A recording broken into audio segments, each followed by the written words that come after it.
আসরের ভিতরে আমাকে একটা মানুষ দেখাতে পারেন যে এই মানুষটা সাথীহারা হয় না? একজন আছে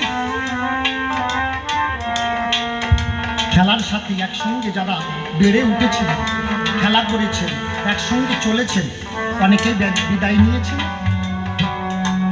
জগতে এমন কোনো মানুষ নাই যে সাথীহারা হয় না।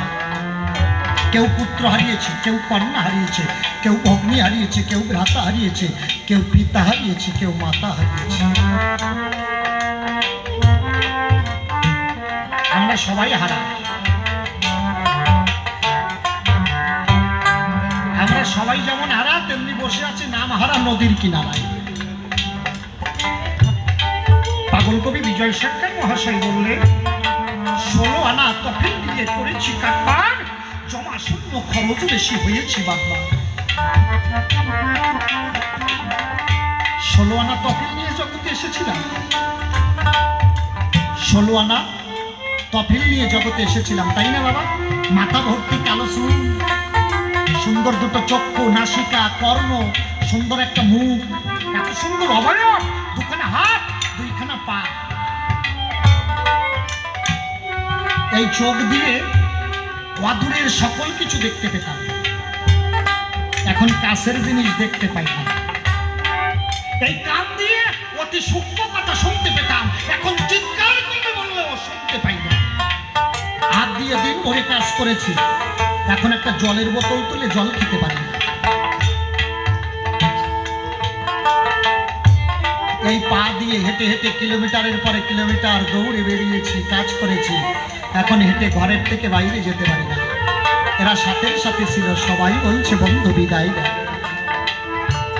কালো চুল পাকিয়ে সাদা হয়ে গেছে, কর্ণ বলছে বন্ধু শুনতে পাচ্ছি না, নাসিকা বলছে বন্ধু আমার ঘ্রাণ শক্তি হারিয়ে গেছে, জিহ্বা বলছে বন্ধু আমার আস্বাদন করতে পারি না। সবাই এক এক করে বিদায় নিচ্ছে, কিন্তু যখন আমার এই দেহটা 16 আনায় পরিপূর্ণ ছিল, এই কান দিয়ে কোনোদিন হরি কথা, কৃষ্ণ কথা, মায়ের কথা শ্রবণ করি নাই। এই চোখ দিয়ে কোনোদিন কোনো সাধুগুরু বৈষ্ণবকে দর্শন করি নাই। এই মুখ দিয়ে রসনা ভরে কোনোদিন হরি কথা, মায়ের কথা, কৃষ্ণ কথা বলি নাই। চরণ দিয়ে হেঁটে হেঁটে কোনোদিন সাধুগুরু বৈষ্ণবের সঙ্গ করি নাই। আমার দিন থাকিতে যদি সাধুর নাই বাধা দিয়ে যদি সাধুর প্রেমে বাজারে যেতাম হয়তো এই জনবনের দেশে আর থাকা লাগতো না, আমি পরম গোবিন্দ হতে পেতাম।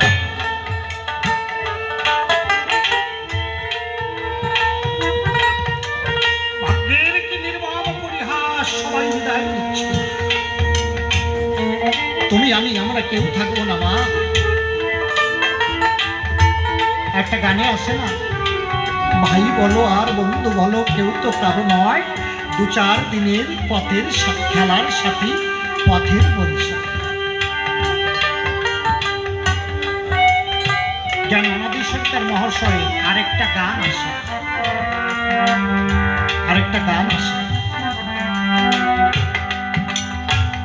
আমি সারা জীবন করলাম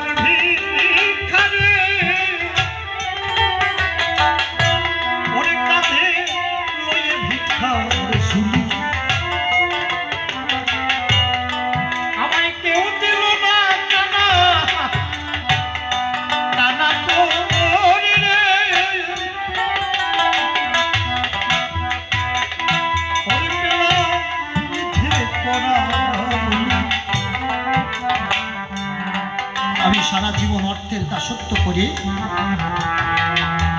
শুধু ভিক্ষা করে বেরিয়েছি, কিন্তু যে সম্পদ যে অর্থ পেলে সেই পরম গোবিন্দকে পাওয়া যায় কোনোদিন আমি তার সংশয় করি না।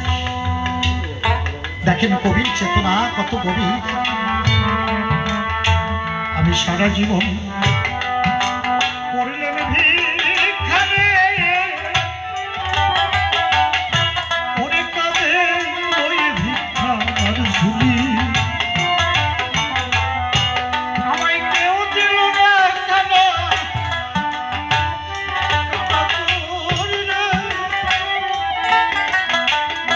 ওরে পেলা মিঠে পড়া। আমি যদি পুরাইতাম এই ভক্তের ধুলি,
দেখো মা সবাই বেশি রাখে,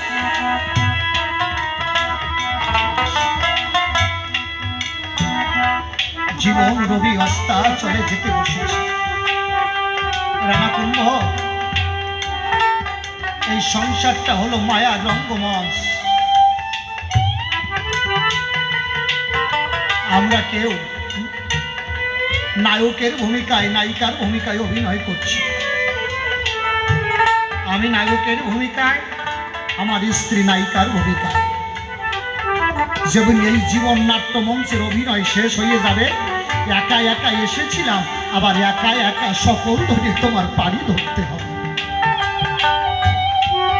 তাই জ্ঞান কবিকে গাইলেন, জ্ঞান অনাথ পায়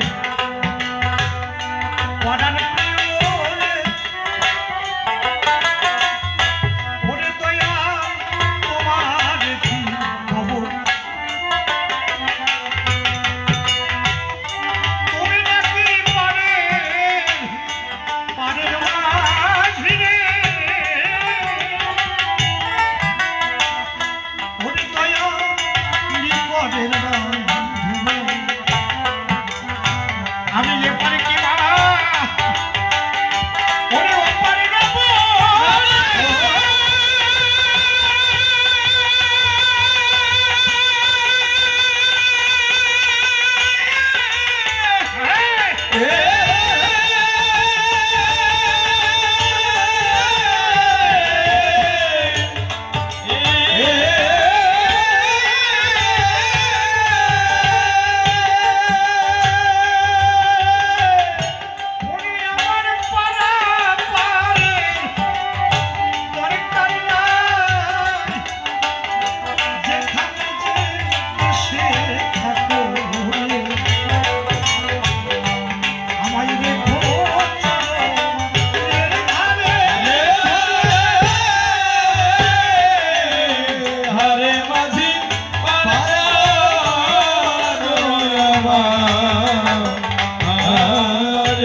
যে লিখেছেন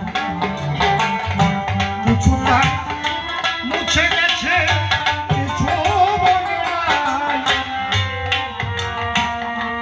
আমি জীবন খাতার পাতা এই যে লিখেছেন কিছুটা মুছে গেছে কিছু মনে নাই। ওরে আমি উলটিয়ে দেখি পাতা আমার সবই যেন ভুল। আমি যেন তার হাতে খেলার পুতুল। আর উলটিয়া পাতা দেখি সবই যেন ভুল। আমি যেন তার হাতে খেলার পুতুল। আপনারা পুতুল নাচ দেখেছেন? পুতুল নাচ, পুতুল নাচ দেখেছেন না? পুতুল নাচে দেখবেন একজন মাস্টার থাকে, সে সুতো ধরে রাখে, সে যেমন ভাবে নাচায় পুতুলগুলো ঠিক তেমন ভাবে নাচে। তেমনি আমরা সবাই বিশ্ব স্রষ্টার হাতের পুতুল। আমার জীবন বিনার সুতো আমার বিশ্ব স্রষ্টা ধরে রয়েছে। যখন এই সুতো ধরে টান দেবে, এই মায়ার অভিনয় সিদ্ধ করে তোমাকে সকল ফেলে চলে যেতে হবে। তাই জ্ঞান কবি কি গাইলেন? ওরে আমি উলটিয়ে দেখি পাতা আমার সবই যেন ভুল। আমি যেন তার হাতে খেলার পুতুল। আর উলটিয়া পাতা দেখি সবই যেন ভুল। আমি যেন তার হাতে খেলার পুতুল। এদিন বেদনার ঝুলি কাঁদে, জ্ঞান ভাঙা দিবসে কাঁদে। বেদনার ঝুলি কাঁধে, হীরা দিবসে কাঁধে। ও আমি একা বসে আছি ঘাটে। ও আমি একা বসে আছি ঘাটে। আসা যাওয়ার সংসারে কেউ তো কারো নয়। দুটার দিনের খেলা ধর্মার মায়ার অভিনয়। অমনাই ছুঁয়ে যাইবা একা গো, মনে তুমি তার করে ছুটি। মহাজন জবাব চাইলে জবাব দেবাকে। তাই তো বলি অমন ভোলা আমার কথা না দিল্লি থাকিতে সাহায্যের প্রেমে আয়ারি না। সাধুর প্রেমের বাজারে বাদাম দিয়ে মনে গো, মনে তুমি আমার কথা নিও।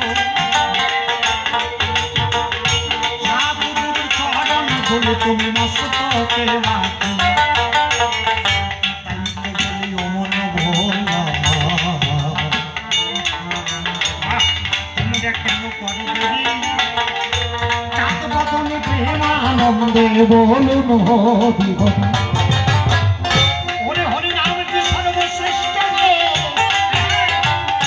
দেখি সর্বশাস্ত্র সার।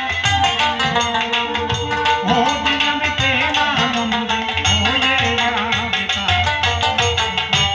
তবে কি জানো বাবা, কৃষ্ণের করুণা পেতে হলে আগে কালীর প্রয়োজন। হ্যাঁ, বাহ, থাক থাক থাক। আর মাইক কমাই কোনো কথা, সাউন্ডের নাম কি? মা মা, হ্যাঁ? মা সাউন্ড, অমাইক সাউন্ড। আপনারা আশীর্বাদ করবেন এই সাউন্ডটা যেন, ব্যবসাটা যেন ভালোভাবে চলে, দাদা ভাইয়ের যেন উন্নতি হয়। এবং আপনাদের কাছে অনুরোধ থাকলো প্রতি বছর এনাদেরকে নিমন্ত্রণ করবে। আর দাদা ভাইয়ের কাছে আমার ছোট্ট একটা অনুরোধ, অন্য জায়গায় যে পয়সা নেন এই জায়গায় একটু কম পয়সায় করিয়ে দিয়েন। কি তাই না? তার কারণ এটা তো মায়ের জায়গা, আপনার যাতে লস না হয়, এনাদের যাতে ক্ষতি না হয় সেইভাবে করবেন। তার কারণ এইখানে দুটো কম দিলে অন্য জায়গা দিয়ে মা বেশি করেই দেবে। আমাকে যখন বলেছিল মায়ের মন্দিরে গান হবে, আমি যে পয়সা বলেছিলাম এক টানাই বলে দিয়েছিলাম আমার 5,000 টাকা কম দিয়ে। তার কারণ মায়ের ওইখানে মা আমাকে নিচ্ছে, এটা আমার পরম সৌভাগ্য। যার সঙ্গে কথা হয়েছিল শুনে রাখবে, আমি বলেছিলাম আমার 5,000 টাকা কম দিয়ে, যা ডিমান্ড করেছিলাম, তাছাড়া 5,000 কম চেয়েছি। তারপরে ওনারা আবার প্রায় 1,000 টাকা কম নিয়ে আমি বললাম, তাই হোক, মায়ের কাছে তো যাই। ভবা পাগলা যখন গান গাইতেন না, কালনা ঘাটে ভবা পাগলার নাম শুনেছেন? পাগলের সাথে মায়া আমার গো, দেখো কত মিতালি নয়। পাগলের সাথে মা জননী আমার হাসে কালে নাচে গায়। পাগলের সঙ্গে মা হাসতো, খেলতো, নাচতো, গাইতো। আমরা তো তেমন পাগল হতে পারি না, আমরা হচ্ছে বিষয়ের পাগল। আমাদের ভবের পাগল, আমরা ভাবের পাগল নই। আমরা হলাম ভবের পাগল, ভবের জড়িয়ে, ভবের লালসায় জড়িয়ে, কামিনী কাঞ্চনে জড়িয়ে পাগল হয়েছি, কিন্তু ভাবের পাগল নই। ভাবের পাগল যখন মানুষ এই জগতে হয়, কালী কৃষ্ণ তফাৎ দেখো তখন কসু নাই রয়। ঠাকুর ভবা পাগলাকে বলা হলো, ঠাকুর তুমি মায়ের পূজা করো আবার কৃষ্ণের পূজা করো, মায়ের পূজা দাও কেন? কৃষ্ণের পূজা করলেই তো হয়, কৃষ্ণ পূজা দিলেই তো মায়ের পূজা হয়ে যায়, তাহলে তুমি মায়ের পূজা করলেন কেন, করো কেন? পাগল বলতে নেই সারা, তুই জানিস না মা আমার ব্রহ্মময়ী। যদি উপরে গাছে উঠতে হয় মই দিতে হয় না? মই মানে তো চেনেন আপনারা, সিঁড়ি যেটাকে বলে, মই তো চেনেন।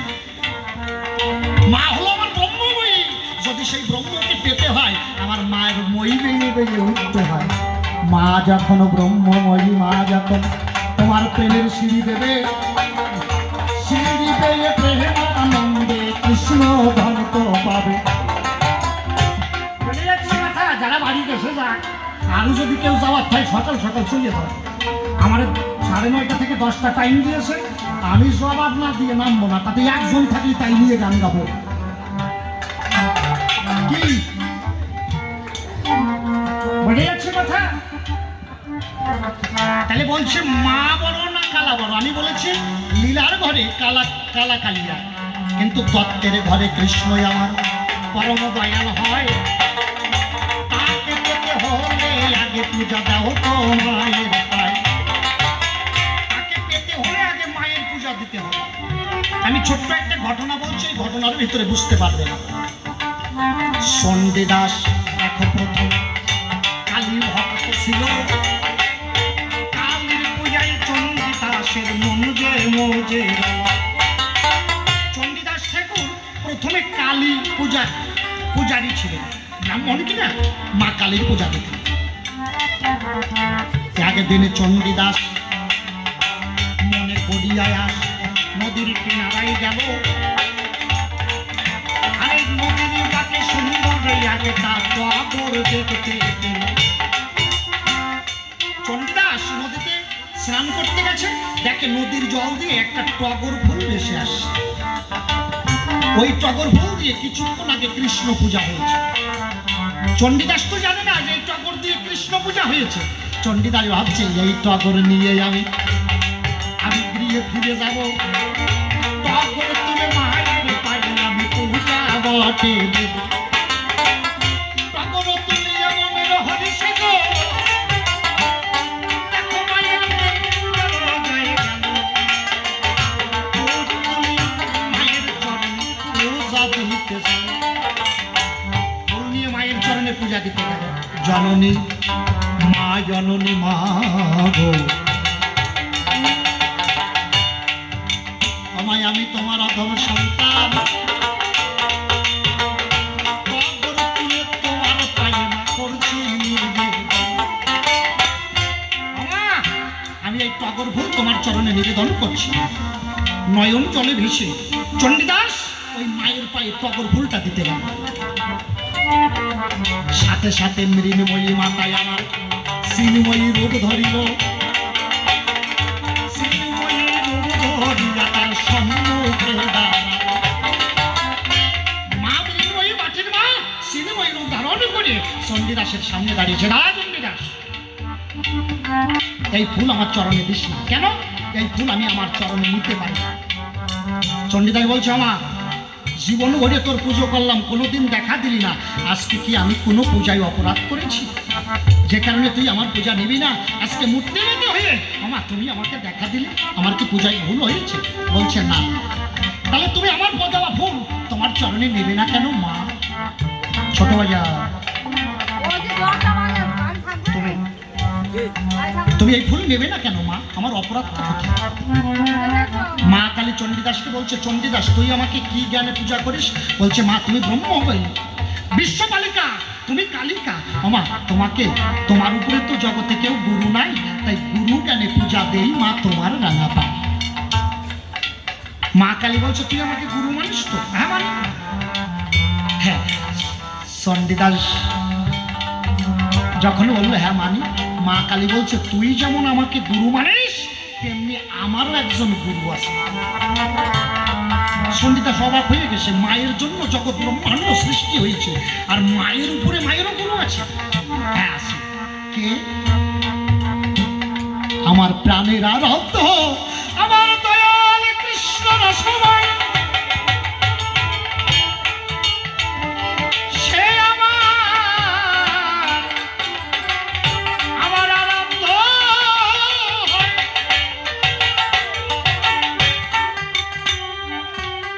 আমার দয়াল রসময় সেই আমার আরাধ্য হয়।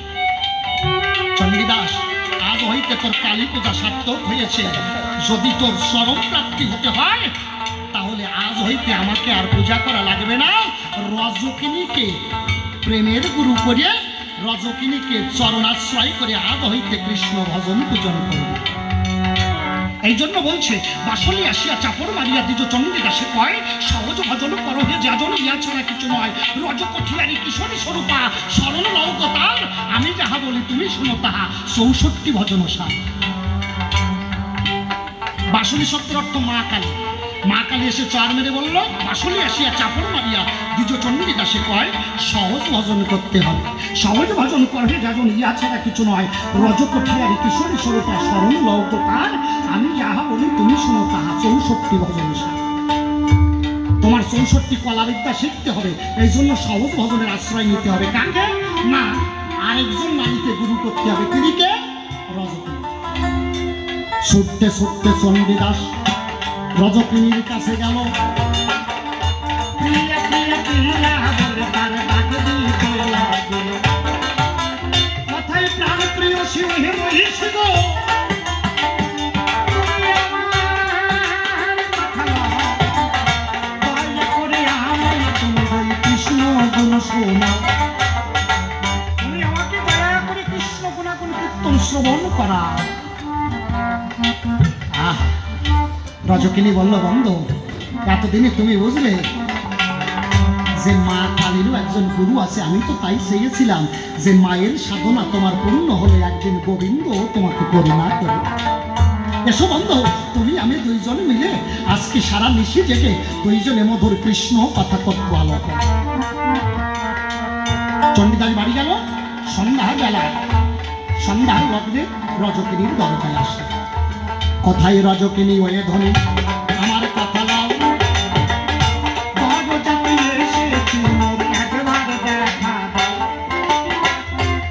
ওরে বন্ধুর আহ্বানে রজকিনী আসিয়া তার সন্নিধানে গো, দেখো দরজায় দাঁড়ানো, আরে বন্ধুর সামনে দাঁড়াইয়া মধুর মিলন হলো। বন্ধুর সামনে দাঁড়িয়েছে। দক্ষিণা মলয় পবন প্রবাহিত হচ্ছে, দক্ষিণা বাতাস বইছে। ছোট বাজাও, আমি যখন আলাপ করবো একটু ছোট বাজাও, আমার দিকে একটু লক্ষ্য রেখে। বাহ, হ্যাঁ। দক্ষিণা মলয় পবন প্রবাহিত হচ্ছে। গ্রীষ্মের দিন যখন ওই দক্ষিণা বাতাসে দোলা দিয়েছে, রজকিনীর বুকের অঞ্চলখানা খুলে মৃত্তিকায় পতিত হয়েছে, মাটিতে পড়ে গেছে। রক্ত মাংসের দেহে কিনা চণ্ডীদাসের মনে জাগিল কামনা বাসনা। চণ্ডীদাসের মনে কামনা বাসনা জাগলো। রতির আলিঙ্গনে আবদ্ধ হতে গিয়ে, জড়িয়ে ধরতে গিয়ে একটা ধাক্কা খেল। বলেছি না তোমার সঙ্গে আমার সঙ্গে কোনো দেহের সম্বন্ধ নেই। বন্ধু, তোমার সঙ্গে যেদিন আমার প্রথম ভালোবাসা, আমাদের কথা হয়েছিল দেহের সঙ্গে তোমার আর আমার কোনো ভালোবাসা হবে না। তাহলে ভালোবাসাটা কোথায়? নিষ্কাম। কাম থাকবে, কামনা শূন্য, সে কাম কৃষ্ণ সেবার জন্য। বন্ধু, তুমি কি জানো না আমাদের কামনা বাসনা থাকবে, কিন্তু কাম চরিতার্থ, রস চরিতার্থের বাসনা থাকবে না। একমাত্র কামনা থাকবে গোবিন্দ চরণ প্রাপ্তি। দেখেছে, ধাক্কা দিয়ে মাটিতে ফেলে দিল। চণ্ডীদাস বলল, তুমি আমাকে ধাক্কা দিলে? হ্যাঁ, দিলাম তো। রজকিনীও কাঁদছে, আজকে বন্ধুকে আঘাত করলাম। রজকিনী চণ্ডীদাসকে বলছে, বন্ধু, যদি আমাকে দেখে, এই রক্ত মাংসের দেহটা দেখে তোমার এতই ভালো লাগে, এই মেটে দেহের প্রতি তোমার যদি এতই আকাঙ্ক্ষা জাগে, আমাকে একটা ধারাল অস্ত্র দাও, আমি এই মেটে স্তন কেটে তোমার হাতে দিয়ে দেব। তুমি যাও, এই মেটে স্তন নিয়ে চলে যাও। কিন্তু গোবিন্দ সেবায় বাতিল হলো। চণ্ডীদাস বুঝতে পারলো, আমি বড় ভুল করেছি। চণ্ডীদাস কি করলো? রজকিনীর চরণে গিয়ে বলল, শোনো রজকিনী, আমি তোমার ও চরণ শীতল বলিয়া সরল লইব। শোনো রজকিনী, আমি তোমার ও চরণ শীতল বলিয়া সরল লইব। দুইজনে ভজন শুরু করলো। যাইবি পশ্চিমে, বলিবি দক্ষিণে, দাঁড়াবি পূর্ব মুখে, গোপন প্রীতি গোপনে রাখিবি, থাকিবি আপন সুখে, গোপন প্রীতি গোপনে রাখিবি, সাধিবি আপন কাজ, সাপের মুখেতে ভিকেরে নাচাবি, তবে তো রসিকরাজ। যে জন চতুর সুগর শিকর সোতায় গাঁথিতে পারে, মাকড়ের চালে মাতঙ্গ বাঁধিরে রস মেলাই তারে, রাধুনি হইবে ব্যঞ্জন বাটিবে, হলুদ না লাগিবে গায়ে, আমিও সাগরে স্নান করবি, কাপড় না ভিজিবে তাই, আমিও সাগরে স্নান করবি, এলোয়ে মাতার কেশ, নিম্না সইবি তীরে না উঠিবি, সমদুঃখ সুখ ক্লেশ, সেই সে রস নিগুরদণ্ড, ব্রজ বিনা ইয়া না জানে অন্য, দুই রসিক হলে জানে, যেমন ধন সাধনে আনে। রাধুনি হইবা, ব্যঞ্জন বাটবা, আজকাল মায়েদের বলবা যে একটু বাড়তি যাও তো, দেখবেন বাড়তি গেলি নেটাইয়ে নেয়। আমি মিক্সার ছাড়া পারি না। মাকড়ের জালে মাতঙ্গ বাঁধিতে হবে, একটা মাকড়সার জালে একটা হাতিকে বাঁধতে হবে। সাপের মুখেতে ভেকেরে নাচাবি, আমি বেশি খাস বাংলায় বলবো না, বুঝে নিতে হবে। সাপ কোনটা আর ভেক কোনটা, ব্যাং কোনটা। একে অপরের সম্মুখে থাকবে, একে অপরের উপরে নৃত্য করবে, দুইজনেই আনন্দ করবে, কিন্তু কেউ কাউকে, কারোর মরণ হবে না, কেউ কাউকে গ্রাস করবে না।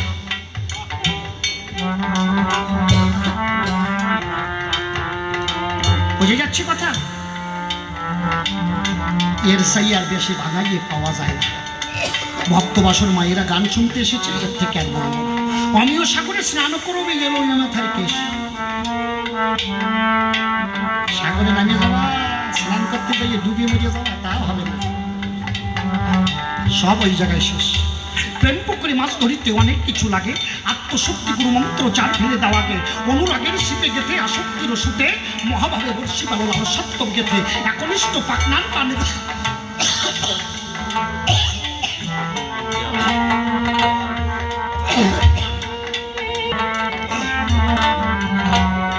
একনিষ্ঠ পাকনার পানে থাকুনি রেখ দিয়া, কাম্পেনের মৎস্য যাবে ঠোক দেবে আসিয়া, অনুরাগের শীতে গেতে কষে দিও টান, তবেই তোমার মৎস্য ধরার হবে অবসান।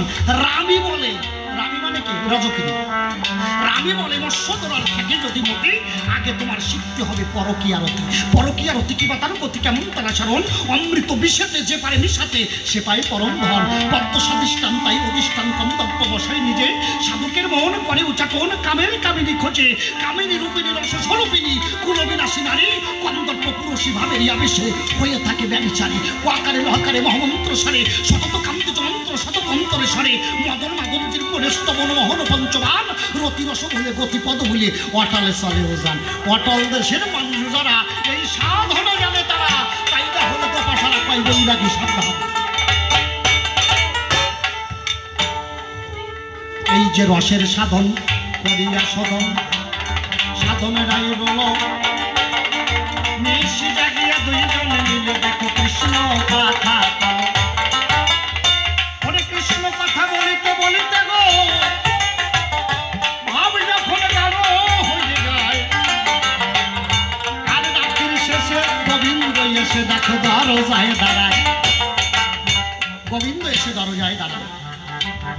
চণ্ডীদাস তো চালাক, বলল ঠাকুর যখন করুণা করে দেখা দিলে আমি তো একা তোমাকে দেখবো না। যারা চালাক তারা কি একা গোবিন্দকে চায়? কোথায় তোমার রাই কিশোরী ব্রজের শরী গো? ঠাকুর তুমি আমার কথা নাও। একবার রাই কিশোরী ব্রজের শরী তার সম্মুখে পেল।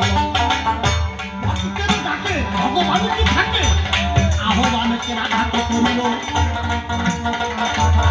ভগবানেতে এসে আমার আগে দাঁড়ালো। আর বাঁশরি ধরে প্রাণের কিশোরীকে নিয়ে গো রাধা কৃষ্ণের যুগল মিলন হলো। চাঁদ বাদনী প্রেমানন্দে হরি। তাহলে কালীন গুরু আমার বাঞ্ছা কল্পতরু, আমি জবাব দিলাম তাই। এক কাকা করে বুঝে নিলেন ধর্মনাশ সবাই। তবে শোনো, বলে তুমি স্বামী ছেড়ে বৃন্দাবনে যাবে কেন? বৃন্দাবনে গিয়ে কি পাবে? এর একটা কারণ আছে। স্বামী যদি আসামি হয় সেই স্বামীর সংসার করা যায় না মা, যায়। স্ত্রী হলো সহধর্মিনী, সহপাপিনী নয়। স্ত্রী কি? সহধর্মিনী, সহপাপিনী নয়। আপনি ঘরে বসে বাইরে গিয়ে যে পুণ্য করবেন স্ত্রী ঘরে বসে তার অর্ধেক ভাগ পাবে, কিন্তু আপনি আকাম করলে তার ভাগ স্ত্রী নেবেন। অত সস্তা নয়, উনি সহধর্মিনী। স্বামী ভাগবতে যাচ্ছে, স্ত্রী বলছে স্বামী কি তুমি তো ভাগবত হরি বাসনে যাচ্ছ, আমার তো যাওয়ার সৌভাগ্য হয় না। আমি ইচ্ছা করলেও ভক্ত সঙ্গ করতে পারি না। কথা নেবা, তুমি ভক্ত সঙ্গে যাচ্ছ সাধুর প্রেম বাজার থেকে, একটু ভক্তের চরণ ধুলি আমায় এনে দেবা। আমার অন্তরে আছে ভাবো ও ভক্ত পদের অঙ্গে মেখে আমি আর ত্রিতাব জগৎ জীবন সিদ্ধ।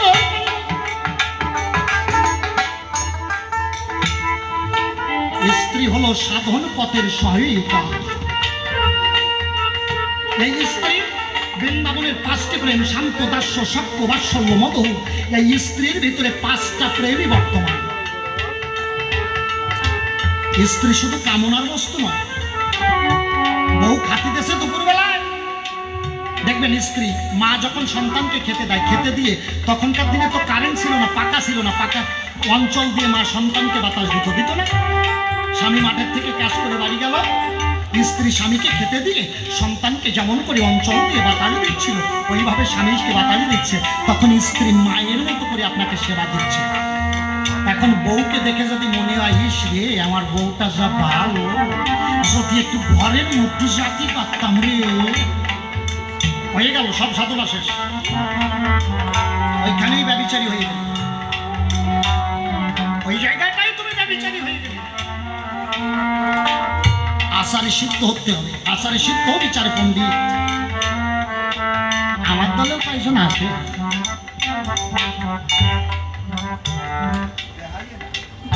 না আমি তা পাবো কেন? আচার সিদ্ধ হতে হবে। বলছে সংসারে যাবে কেন? আমি তো যেতে চাইনি। আমি সংক্ষেপে বলছি, আমি গান গেয়ে আমার গিরিধারীকে শোনাই। আমার গানে শুনতে একদিন তানসেনে দেখা যায়।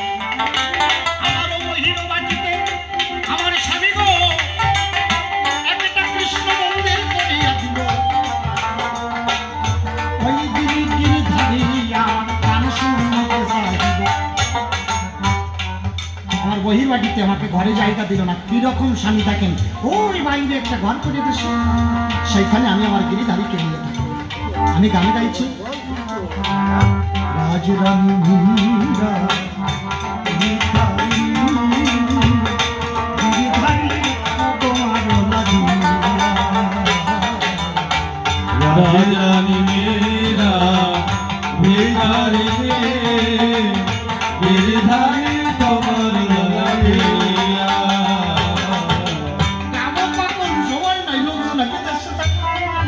আমার গান শুনিয়া তানে সেরে দেখো চোখে জল বহে, কাঁদিতে কাঁদিতে দিকে তানসেন দেখো আগবারের সবাই যায়। আগবারে বলে শোনো তানসেন তুমি গো, তুমি আমার কথা হবে, আমার তুমি গান শোনাইলেন পরানো জোড়াই। একবার বলো তানসেন আমাকে গান শোনাও। তানসেন যখন মেঘমাল্লার রাগ আলাপ করতেন আকাশে মেঘ হয়ে মেঘ বর্ষণ হতো। তাইলে তার গান তার রাগ কিভাবে রাগকে আশ্রয় করত। সেই তানসেন বলল আমি আর গান গাইব না। কেন গাইবেন না? বলছে আজকে যার গান শুনে আসলাম আমি জীবনে কোনোদিন এইরকম কণ্ঠ শুনি নাই। যার গান শুনিলে হৃদয়ে কৃষ্ণ প্রেম ভক্তিতে হৃদয় হয়ে। সম্রাট আকবর বলল তোমার থেকেও বড় কৃষ্ণ অনুরাগ জগতে আছে। আছে তো, কে? মীরাবাই। সম্রাট আকবর বলল যাও তাকে ডেকে পাঠাও, আমার কাছে পাঠাও, আমি তার গান শুনবো। তানসেন কয় আকবর তোমার ডাকে মীরা এইখানে আসবে না। তুমি তো সমস্ত ভারতের সম্রাট, আর মীরা যাকে গান শোনায় তিনি বিশ্বের সম্রাট। তোমার ডাকে মীরা এখানে আসবে না। কি করতে হবে? তোমাকে যেতে হবে। কিভাবে? বলছে রাজ আবরণ থাকলে হবে না, ঐশ্বর্যের আবরণ ছেড়ে দিয়ে সর্বহারা ফকির হয়ে সঙ্গে বটে যাবে। মীরা গো করুণা হলে তুমি গান শুনিতে পাবে। সম্রাট আকবর মীরা আমার কাছে আসো। আমি সংক্ষেপে বলছি আমার কাছে অনুরোধ করলো তুমি গান শোনাও। আমি বললাম না হবে না। শোনাও না। আমি বললাম হবে না, আমি যাকে গান শোনাই আমার দীনবন্ধুর জন্য আমার গান, আমার সুর, আমার প্রাণ, আর কারুর জন্য নয়। সম্রাট আকবর মলিন বদনে গৃহের দিকে ধায়। আমার গিরিধারী তখন ডাক দিলে মোর পায়ে। মীরা গান শোনা। কেন? হিন্দুধর্মী মুসলমান ঈশ্বরকে বিশ্বাস করে না, আজকে তোমার কাছে শুনতে চেয়েছে গান। তুমি একটু গান শোনা। যদি ঈশ্বরের প্রতি আমাদের প্রতি মুসলমানের অনুরাগ হয়। আমি গিরিধারীর কথায় তাকে গান করিলাম কীর্তন। দুই নয়ন হতে তাহার অশ্রু হয় বিসর্জন। তার দুই নয়ন হতে অশ্রু ঝরতে লাগলো। গান শেষে সম্রাট আকবর আমাকে একটা গলায় মুক্তার মালা আমাকে দান করতে গেল। আমি বললাম না না, ওই মালা আমি নেব না। কেন জানো? এই মালা আমার গলায় শোভা পায় না। আমি তো ভিখারিনী। কথা বাবা, এই মালায় যদি দিতে হয় তুমি আমার বিশ্বের মালিক, আমার গিরিধারীর গলায় দেবা।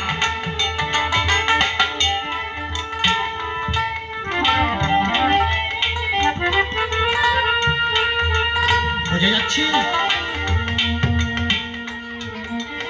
মালা দিয়ে চলে গেল।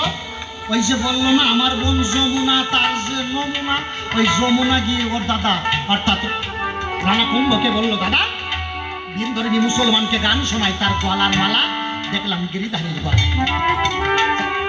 এই রানা কুম্ভ সহ্য করতে না পেরে বললো যা কামান দাগাইয়ে মীরাকে মেরে দাও। আমার স্ত্রী হয়ে পরপুরুষে আসক্তি, তাতে আবার জবান মুসলমান। আগুন ধরে গেছে। কামান দাগাইয়ে দাও। রানা কুম্ভের আদেশে দেখো কামান দাগাইয়ে দিল। আশ্চর্য ঘটনা একটা কথাই ঘটে। আমাকে মারার জন্য যখন কামান দাগাইয়ে দেয় আমি আমার গিরিধারীর সঙ্গে প্রেম রঙ্গে মনের রঙ্গে গিরিধারীর সঙ্গে আমি গিরিধারীর ভাবনায় চিন্তায় নিমগ্ন। যখন কামান দাগাইয়ে দিল আপনারা শোনেন শুধু ছয়, অমনি দিয়ে গিরিধারী আমায় কোলে লয়। আমার প্রাণে বাঁচাইয়ে দিল আমার গিরিধারী গো। দেখো ভগত ভগবানের মধুর মিলন হলো। সাত বদনে প্রেমানন্দে হরি হরি বল। তাহলে কি বলছে? যে স্বামী কৃষ্ণ ভজন পূজনে বাধা দেয় আমার কাছে বলুন দেখি সেই স্বামীর ঘর করা যায় নাকি? শাস্ত্রে কি বলছে? যার মুখে ভাই হরি কথা নাই তার কাছে ভাই যেও না, যার মুখে ভাই হরি কথা নাই। তার কাছে ভাই যেও না, যার মুখে ভাই হরি কথা নাই। যার মুখে হরি কথা নাই তার কাছে ভাই যাইয়ে না, তার মুখপানে যাইয়ে না। যেজন কৃষ্ণ সেবায় বিবাদী হয় তার স্বামী হওয়ার অধিকার আছে। হ্যাঁ, তারপরে ভোগ ভালো না ত্যাগ ভালো? যারা সংসারে ভোগ করতেছে তার কাছে ভোগ ভালো, আর যে ত্যাগ করতেছে তার কাছে ত্যাগ ভালো। দেখবেন দুই একজন লোক আছে জন্মের খাতি ভালোবাসে, ওরে বাবা খিদে যখন পায় রাগ পুষিয়ে খাওয়া খায়, একবারে 2.5-3 কেজি খাসির মাংস বসে দেয়, দেয় না? দেয় তো। তখন ওই যখন জন্মের খাওয়া খায় তখন ওর কাছে ওই ভোগ ভালো লাগে, মনে হয় এর উপরে আর খাবার নাই, তাই না? ওই তখন তার কাছে ভোগ ভালো লাগে, যে খাবারের উপরে আর সুখ নাই। কিন্তু ওই খেতে খেতে খেতে খেতে যখন পেটটা ভর্তি হইয়া যায়, নিচের দিকে চাপ দেয়, তখন আর ভোগ করি। তখন যাইয়া দেখবেন তো, যাই 2 কেজি খাসির মাংস একটু আগে খাইছিস, এখন 2 পিস খা, তাই না আমি খাতে পারবো না, পেটে আর জায়গা নাই। তখন যাইয়া দেখবেন জন্মের হাগা হাগের ভাই, তখন ওই ত্যাগই ভালো। জন্মের খাওয়া খাইছে, এখন মল ত্যাগ করে সুখ পাচ্ছে। ওই ভোগ ততক্ষণ ভালো যতক্ষণ গেলা হয়, তারপরে ভোগ আসছে তো। ত্যাগ যদি কারণ হয় সেটাই পাকের ভিতর দিয়ে চলে না, পাকাল মাছ, পাকাল মাছ পাকের ভিতর দিয়ে চলে, গায়ে কাটা লাগে। তেমনি সংসারী জীব সংসারে থাকবে, সংসারের মায়ায় যদি না জড়ায়, কেউ যদি পাকাল মাছের মতো হতে পারে, এই মায়ার জাল কেটে দিয়ে সংসারে পাকাল মাছের মতো থাকবে, সংসারে থাকবে, সংসারে কাটা গায়ে লাগবে না, সেই একমাত্র সভ্যতা। বোঝা যাচ্ছে? ছোট্ট একটা ঘটনা দিয়ে এতগুলো প্রশ্ন। আচ্ছা আর একটুখানি, আমাকে একটুখানি